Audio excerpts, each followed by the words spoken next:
Hello mga ka-real! So yun na nga guys, na i-update natin ang ating munting mga manok. So ngayon guys ay ika 18 days na po. Mula nang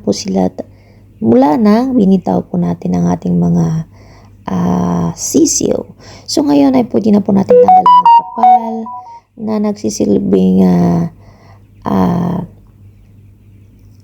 nagsisilbing support nila para sa magkaroon ng init po sa kulungan natin. So, kailangan na po natin tanggalin kasi po malalaki na po sila. Hindi na po nila kailangan ng sobrang init po. At ayan po, nakikita nyo ay wala na rin po silang karton na sapin. So, malaki na po sila at hintayin na lang po natin na maghustong edad nila at pwede na po natin silang i-harvest. So, ayun na po ang update sa ngayon. Salamat.